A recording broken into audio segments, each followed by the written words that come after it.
वंदे मातरम दोस्तों।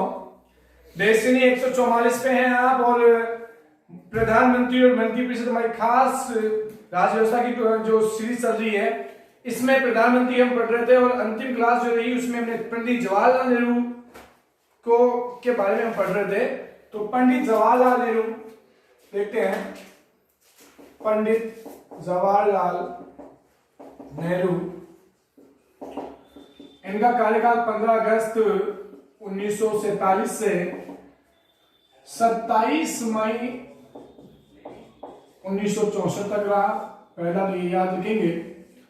और हमने शपथ तक देखा था, तो शपथ से शुरुआत करते हैं। और अगर आपने पहला वीडियो नहीं देखा तो वो जरूर देखें ताकि आपको इनके बारे में पूरा नॉलेज मिले। ए टू जेड चीजें एक फैक्ट्स को बढ़ रहा है दोस्तों, क्योंकि डेस्टिनी 144 सिर्फ सिलेबस करवाने में, कोर्स करवाने में विश्वास नहीं कर रहा, ज्यादा से ज्यादा बेस्ट से बेस्ट नॉलेज आपको दे रहा है। तो पंडित जवाहरलाल नेहरू 15 अगस्त 1947 को शपथ लिया प्रधानमंत्री के रूप में। किसने दिलाई? भारत के मतलब आजाद भारत के, ठीक है, आजाद भारत के लिख लीजिए आप, ऐसा कीजिए। आजाद भारत के पहले गवर्नर जनरल जीजी लॉर्ड माउंटबेटन। आजाद भारत के पहले गवर्नर जनरल लॉर्ड माउंटबेटन ने पंडित जवाहरलाल नेहरू को प्रधानमंत्री की शपथ दिलाई। आप याद रखिए, बहुत अच्छा प्रश्न बनता है। भारत के पहले गवर्नर जनरल यानी वाइसरॉय आप इनको कह सकते हैं। कौन? लॉर्ड माउंटबेटन, जिन्होंने पंडित जवाहरलाल नेहरू को क्या दिलाया? शपथ दिलाई। दोस्तों, गवर्नर जनरल, गवर्नर, वाइसरॉय जो ये शब्द है कब कौन बना, इससे भी बहुत अच्छा प्रश्न आता है। थोड़ा सा इधर आप देखिए, इस पे हम बात करेंगे। इस डिब्बे में आप देखिए, बंगाल से इसकी शुरुआत हुई गवर्नर की। तो बंगाल में बंगाल के पहले गवर्नर कौन थे? क्लाइव। कौन थे? Robert Clive. कब बने? 1757 में। 1757 में 23 जून 1757 को प्लासी का युद्ध हुआ, अंग्रेजों की जीत हुई। उसके बाद में सिराजुद्दौला की हार, और उसके बाद में बंगाल में गवर्नर बनाया गया रॉबर्ट क्लाइव को। आप साफ तौर पर याद रखिए, बंगाल का पहला गवर्नर रॉबर्ट क्लाइव, बंगाल का पहला गवर्नर जनरल जीजी, जो ये शब्द आया ना गवर्नर जनरल, तो बंगाल का पहला गवर्नर जनरल कौन बना? बंगाल का पहला जीजी कौन? Warren Hastings. कौन? Warren Hastings. कब? 1773 में। कौन से एक्ट के द्वारा? Regulatory act. रेगुलेटरी एक्ट कब लाया गया दोस्तों? 1773 में, जिसके द्वारा, रेगुलेटरी एक्ट के द्वारा कोलकाता में सुप्रीम कोर्ट की स्थापना की गई थी। और इसी एक्ट के द्वारा बंगाल के गवर्नर को बंगाल का गवर्नर जनरल बना दिया गया। भारत के गवर्नर की बात करेंगे, भारत के पहले गवर्नर की, गुलाम भारत की बात करें तो 1833 में कौन? William Bentinck. ठीक है, 1833 में कौन? विलियम बेंटिंक भारत के क्या बने? पहले गवर्नर जनरल बने। यानी बंगाल के गवर्नर जनरल को भारत का गवर्नर जनरल बनाया गया। किसको? विलियम बेंटिंक को। ठीक है दोस्तों, 1857 की क्रांति के बाद में अंग्रेजों ने ईस्ट इंडिया कंपनी को शासन से बेदखल कर दिया। फिर इसके बाद में महारानी का ताज का राज, क्राउन का राज, भारत शासन अधिनियम 1858 लागू किया गया, जिसके द्वारा गवर्नर जनरल को वाइसरॉय नाम दिया गया। गवर्नर जनरल को 1858 में वाइसरॉय नाम दिया गया। देखिए, 1858 में भारत शासन अधिनियम लाया गया। इस भारत शासन अधिनियम के द्वारा भारत के गवर्नर जनरल को वाइसरॉय का नाम दिया गया। तो भारत के पहले वाइसरॉय कौन थे? Lord Canning. Lord Canning. ठीक है, तो आप तमाम चीजें याद रखेंगे। बंगाल का पहला गवर्नर, भारत का पहला गवर्नर, बंगाल का पहला गवर्नर जनरल, भारत के वाइसरॉय। तो आजाद भारत के पहले viceroy Lord Mountbatten Nehru ji को शपथ दिलाई। एकमात्र भारतीय जो वाइसरॉय रहे यानी गवर्नर जनरल रहे, चक्रवर्ती राजगोपालाचारी। हमने पहले भी बताया था, सी राजगोपालाचारी। ठीक है, तो आप ये तमाम चीजें याद रखें। और ज्यादा बेस्ट ये रहेगा कि हम नेहरू जी की इर्द गिर्द भी बात करें तो ज्यादा बेटर रहेगा। उसके साथ में जितने फैक्ट्स आएंगे हम बताएंगे आपको। पंडित जवाहरलाल नेहरू ने जम्मू कश्मीर के मुद्दे को कहां लेकर गए? संयुक्त राष्ट्र संघ में। तो JNK के इश्यू को, मुद्दे को UNO में लेके गए, संयुक्त राष्ट्र संघ में लेके गए। तो कब लेके गए? 1 जनवरी 1949 1949 में ये टॉपिक जो रहा, ये कहा गया, ये संयुक्त राष्ट्र संघ में गया है मुद्दा। कब गया? जब ये युद्ध समाप्त हो चुका था जम्मू कश्मीर को लेकर, भारत और पाकिस्तान के मध्य पहला युद्ध लड़ा गया। 26 अक्टूबर को हरि सिंह ने भारत में विलय पे हस्ताक्षर किए। उसके बाद में भारत और पाकिस्तान की सेनाओं के मध्य भी युद्ध लड़ा गया। पाकिस्तानी कबायलियों ने जम्मू कश्मीर पे आक्रमण कर दिया था, जिसपे हरि सिंह ने भारत से मदद मांगी, उसने भारत ने मदद की। और उसी मुद्दे को शांति के लिए पंडित जवाहरलाल नेहरू कहां लेकर गए? UNO में लेके गए, संयुक्त राष्ट्र संघ में लेकर गए। संयुक्त राष्ट्र संघ की स्थापना आप याद रखें 24 अक्टूबर को, कहां पर? न्यूयॉर्क में। न्यूयॉर्क कहां पे? USA में, ठीक है। 24 अक्टूबर 1945 को संयुक्त राष्ट्र संघ की स्थापना कहां पर? USA में, ठीक है। और अभी संयुक्त राष्ट्र संघ के महासचिव कौन है? एंटोनियो गुतेरेस है।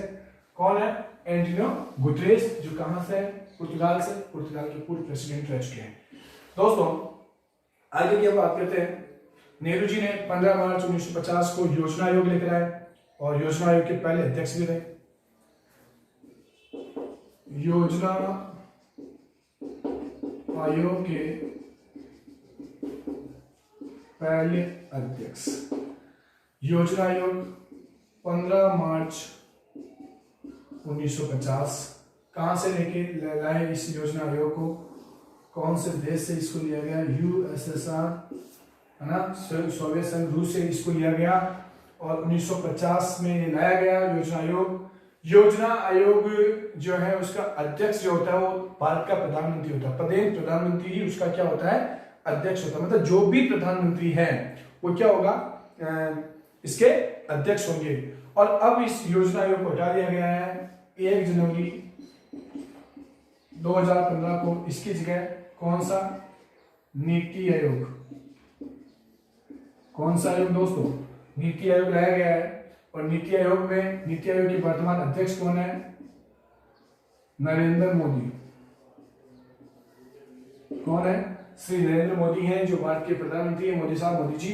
तो वो नीति आयोग के वर्तमान अध्यक्ष हैं। किसकी जगह पे नीति आयोग को लाया गया? योजना आयोग को। योजना आयोग के पहले अध्यक्ष कौन थे? पंडित जवाहरलाल नेहरू, ठीक है। दोस्तों महात्मा गांधी ने कहा था कि भारत की आत्मा गांव में निवास करती है और सत्ता का विकेंद्रीकरण होना चाहिए।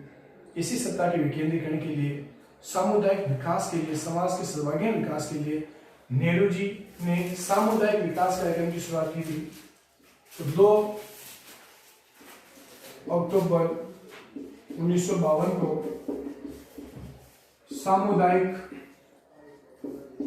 विकास कार्यक्रम की शुरुआत। सामुदायिक विकास कार्यक्रम की शुरुआत कौन सी तारीख को? 2 अक्टूबर 1952 को।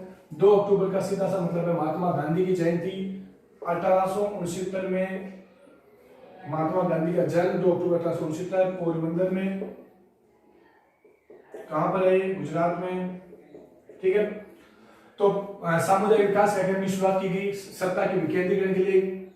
गरीब से गरीब व्यक्ति तक रोटी कपड़ा मकान की सुविधाएं हो, तो इन चीजों को लेकर 2 अक्टूबर 1952 को सामुदायिक विकास कार्यक्रम की शुरुआत की गई। बहुत अच्छा प्रश्न मिलता है। और किस व्यक्ति ने इसमें, किस फाउंडेशन ने, किस फाउंडेशन ने इसमें मदद की? फोर्ड फाउंडेशन ने। फोर्ड फाउंडेशन ने, ठीक है। तो फोर्ड फाउंडेशन ने इसमें मदद की थी। तो 2 अक्टूबर 1952 को। हालांकि बाद में कुछ खामियां रही और इसको तत्काल प्रभाव से इसको बंद कर दिया गया। आप ये भी याद रखेंगे, ठीक है। तत्काल प्रभाव से इसको क्या कर दिया गया दोस्तों? बंद कर दिया गया। तो कौन से फाउंडेशन के मदद से सामुदायिक विकास कार्यक्रम लेकर आए? फोर्ड फाउंडेशन के मदद से। 1954 में पंचशील समझौता किया।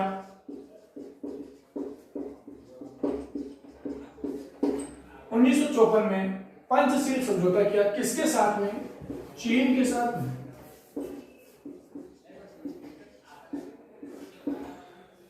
चीन जो बेसिकली आजाद जो हुआ चीन, वो अक्टूबर 1 अक्टूबर 1949 को हुआ, और उसकी आजादी के बाद में आज देखिए चीन, हालांकि हमसे 2 साल बाद में आजाद हुआ, लेकिन आज देखिए चीन की स्थिति देखिए और हमारी स्थिति देखिए।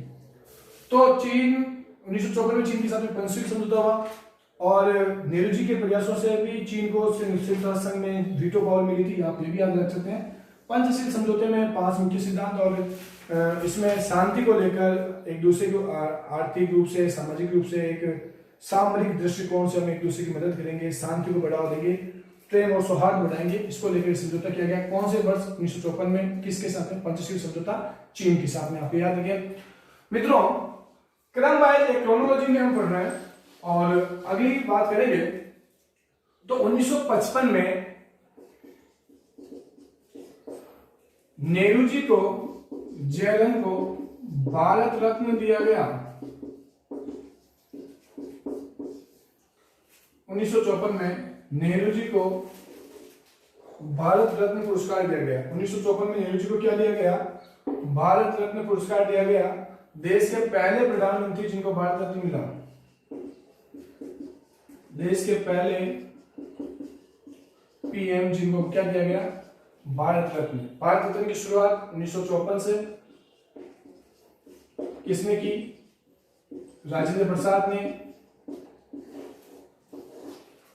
है ना। आर्टिकल 18 के द्वारा भारत रत्न दिया जाता है, ये भी याद रखें। अब तक 48 लोगों को दिया जा चुका है। उस पर भारत रत्न पे हमारी प्रद्युम्न सर की एक बहुत खास सीरीज आ रही है भारत रत्न को लेकर, तो आप जरूर देखें, ठीक है। तो पहले, देश के पहले प्रधानमंत्री जिनको भारत रत्न दिया गया।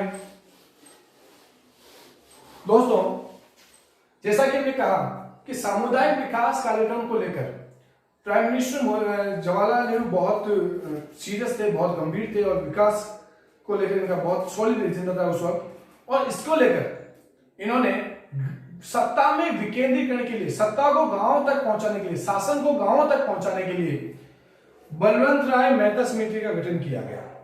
किस समिति का गठन किया? बलवंत राय मेहता कमेटी। 1956-57 की बात है, और इसी कमेटी के करने पर पंचायती राज, भारत में एक पंचायती राज की एक मौलिक शुरुआत हुई थी। तो बलवंत राय मेहता समिति का गठन भी इसी दौर में किया गया। और आपको याद होगा, अब इस समिति ने, इस कमेटी ने 58 में संसद में रिपोर्ट पेश की, और 2 अक्टूबर 1959 को राजस्थान के नागौर जिले के बगदरी गांव में नेहरू ने पंचायती राज की शुरुआत की। 2 अक्टूबर 1959 को राजस्थान के नागौर जिले के बगदरी गांव में नेहरू ने क्या किया? पंचायती राज की शुरुआत की। कौन सी कमेटी की अनुशंसा पे? बलवंत राय मेहता कमेटी की अनुशंसा पे। इसीलिए पंडित जवाहरलाल नेहरू को सत्ता के विकेंद्रीकरण का पिता भी कहते हैं, पंचायती राज का वास्तुकार कहते हैं बलवंत राय मेहता को। 2 अक्टूबर यानी गांधी जयंती 1959, राजस्थान के नागौर जिला, गांव में बगदरी, नेहरू जी ने पंचायती राज की शुरुआत की। आप पूरे कॉन्सेप्ट के साथ पढ़ रहे हैं। बाद में पीवी नरसिम्हा राव जब भारत के प्रधानमंत्री थे 1992-1993 के आसपास में, और उस वक्त पंचायती राज को संवैधानिक दर्जा दिया गया। अनुच्छेद 243 में कुछ प्रावधान जोड़े गए। 73वां और 74वां संविधान संशोधन किया गया उस वक्त। एक में 29 विषय यानी पंचायती राज में जोड़े गए, 18 विषय जोड़े गए थे शहरी विकास, शहरी क्षेत्र में। तो ये तमाम चीजें आप देख रहे हैं। तो बलवंत राय मेहता कमेटी का गठन किया गया, और 2 अक्टूबर 1959 को नागौर जिले में पंचायती राज की शुरुआत की गई। हालांकि पायलट प्रोजेक्ट के तौर पे इसको आंध्र प्रदेश में पहले लागू किया जा चुका था। 11 अक्टूबर 1959 को महबूब नगर जो जिला है आंध्र प्रदेश का, उसमें भी इसको लागू किया गया। उसके बाद में धीरे धीरे पूरे भारत में इसका हिस्सा बना। पंचायती राज में इसको और ज्यादा पढ़ेंगे दोस्तों। तो देखा हमने 1959 तक हम आए। 60 में 1960 की हम बात करेंगे तो एक नदी है जो भारत की प्रसिद्ध नदी है और विशेष रूप से पाकिस्तान में उस नदी का काफी बड़ा दायरा है। हालांकि भारत में लगभग 1100 किलोमीटर तक वो बहती है, लेकिन पाकिस्तान में काफी बड़े क्षेत्र में वो बहती है और उस नदी का है नाम है सिंधु नदी। सिंधु नदी, सिंधु नदी जो है सिंधु नदी बेसिकली कहां से निकलती है? तिब्बत से निकलती है उद्गम, और मिलती कहां पे? अरब सागर में। ठीक है, और इसी सिंधु नदी को लेकर एक समझौता किया गया जिसे कहते हैं सिंधु समझौता। कौन सा समझौता? सिंधु समझौता। कौन से वर्ष में हुआ? 1960 में हुआ। कौन से देश को लेकर सिंधु समझौता हुआ? भारत और पाकिस्तान में। भारत और पाकिस्तान को लेकर सिंधु समझौता हुआ, सिंधु नदी समझौता, सितंबर 1960। दोस्तों, सिंधु नदी की जो प्रमुख जो सहायक नदियां हैं, रावी, चिनाब, झेलम, व्यास, सतलज, इन नदियों को लेकर और सिंधु नदी को लेकर एक समझौता किया गया भारत और पाक के मध्य। ठीक है, और इस समझौते में क्या किया गया कि सिंधु का 80% पानी किसको दिया जाएगा? पाकिस्तान को, पी को दिया जाएगा, और 20% पानी दिया जाएगा आई को, यानी इंडिया को दिया जाएगा। इसके साथ में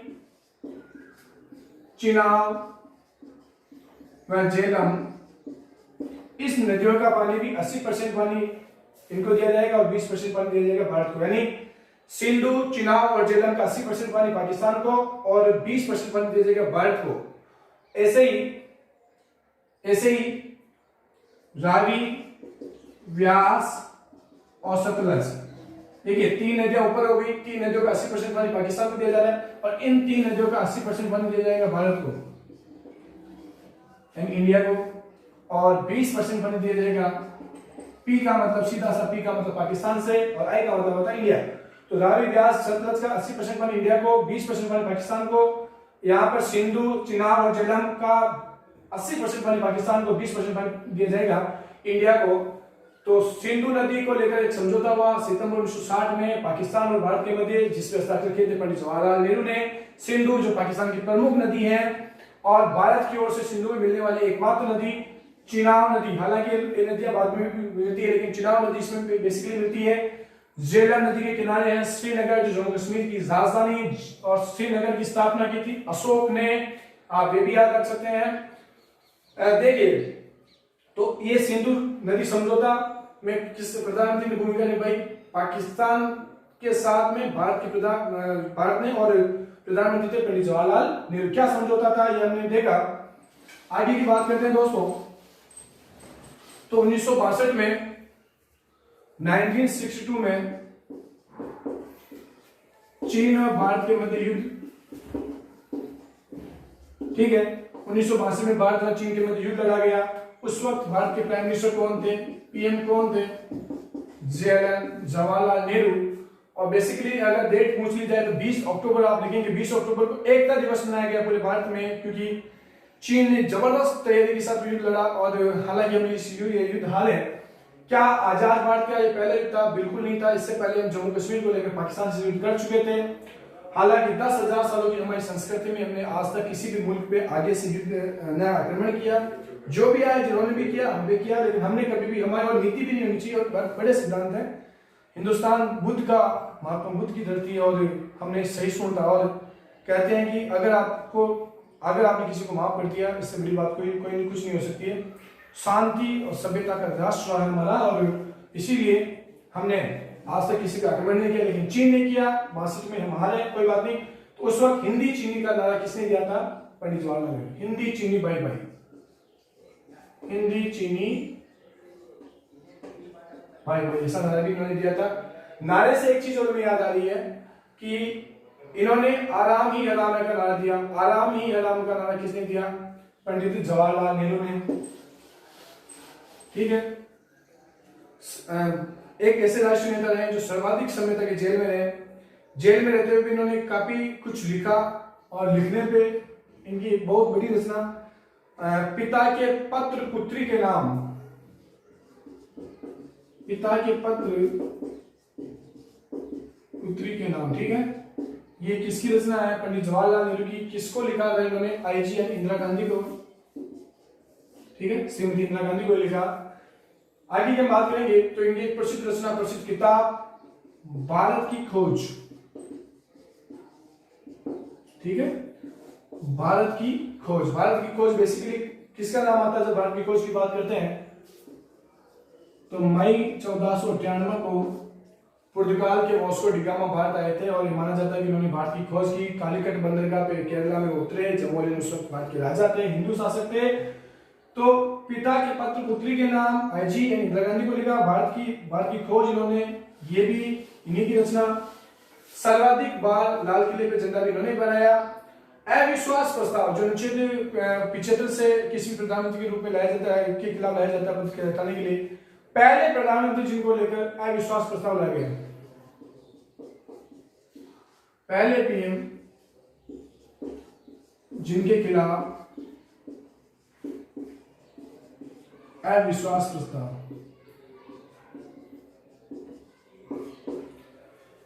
पहले पीएम जिनके खिलाफ अविश्वास प्रस्ताव।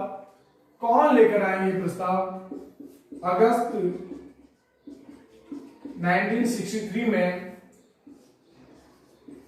जेपी कृपलानी लेकर आए साहब। कौन लेकर आए? जेपी कृपलानी प्रस्ताव लेकर आए। जेपी कृपलानी कौन? जेपी कृपलानी हुई जब देश आजाद हुआ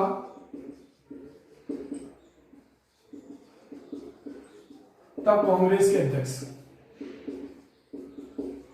जब देश आजाद हुआ तब कांग्रेस के अध्यक्ष कौन? जेपी कृपलानी। आप ये भी याद रखें, इन्होंने चुनाव लड़ा था लोकसभा का। बेसिकली चुनाव हार गए थे। दो प्रसिद्ध व्यक्ति भारत के जो लोकसभा का चुनाव वाले प्रथम चुनाव, एक तो जेपी कृपलानी और एक लीजेंडरी मैन बाबा साहब भीमराव अंबेडकर, दोनों चुनाव वाले थे। और जेपी कृपलानी 1963 में पंडित जवाहरलाल नेहरू के खिलाफ क्या प्रस्ताव, कौन सा प्रस्ताव लेकर आए? अविश्वास प्रस्ताव, ठीक है। तो अविश्वास प्रस्ताव लेकर आए। आप ये याद रखें, पहले प्रधानमंत्री जो ने अविश्वास प्रस्ताव का सामना किया, पंडित जवाहरलाल नेहरू। दोस्तों आगे की हम बात करते हैं। 27 मई 1964 को पंडित जवाहरलाल नेहरू की मृत्यु हुई, ठीक है। ये डेट आपके सामने है। 27 मई 1964 को पंडित जवाहरलाल नेहरू की मृत्यु हुई। इनसे जुड़ा हुआ एक और किस्सा हम आपको आज बताते चले, क्योंकि अगला जो हमारा टॉपिक रहेगा वो अगली क्लास में रहेगा तो ज्यादा बेटर रहेगा। जब 62 का युद्ध हुआ और हमने युद्ध हारा, उसके बाद में लता मंगेशकर को ये संसद में इन्होंने बुलाया। उस वक्त लता जी की उम्र ज्यादा भी नहीं थी और एक युवा गायिका के रूप में उभरी थी उस वक्त। हालांकि उन्होंने पहले बहुत अच्छे गाने दिए थे। कवि प्रदीप ने एक गाना लिखा था, ए मेरे वतन के लोगों। तो कवि प्रदीप की जो रचना थी, ए मेरे वतन के लोगों, उसको संसद में लता जी ने आवाज दी और उस वक्त नेहरू जी काफी भावुक हुए, काफी रोए। चाचा नेहरू, यानी जो बच्चों से प्रेम करते थे इसलिए इनको चाचा नेहरू कहा गया। 27 मई को शांति वन इनकी समाधि स्थल का नाम है, जहां पे इनको इनका अंतिम संस्कार किया गया। आप ये भी याद रखेंगे। इनकी मृत्यु के बाद में, नेहरू जी की मृत्यु के बाद में ये गुलजारीलाल नंदा जो थे उनको क्या बनाया गया दोस्तों? भारत का कार्यवाहक प्रधानमंत्री बनाया गया। तो अगली क्लास में हम कार्यवाहक प्रधानमंत्री गुलजारीलाल नंदा से शुरुआत करेंगे। ज्यादा से ज्यादा चैनल को सब्सक्राइब करें, शेयर करें, प्रमोट करें। बिल्कुल हम एक एक टॉपिक को बहुत गहराई से पढ़ रहे हैं दोस्तों, तो आप वो ज़्यादा से ज़्यादा इसमें प्रमोट करें। और हमारा मेन उद्देश्य ये है कि हम अच्छा नॉलेज और बेस्ट नॉलेज क्वालिटी के साथ आपको दें। अगली भूगोल की क्लास हो, चाहे मैथ्स हो, चाहे रीजनिंग हो, इंग्लिश की क्लासें आपकी चली रही है, सभी क्लासें चलेगी। क्योंकि अब थोड़ा सा विजय सर का और हम दोनों का IAS प्री एग्जाम है, मई में होने की बात चल रही है, तो पता नहीं कब होगा। हो जाए तो ठीक है या पोस्टपोन होगा, ये अभी पता नहीं। लेकिन जब भी हमें टाइम मिलेगा हम आपको पूरी क्लासें दे रहे हैं। बेल आइकन को आप जरूर दबाएं, ज़्यादा से ज़्यादा सब्सक्राइब करें। अपना ख्याल रखें। जय हिंद, जय भारत, वंदे मातरम।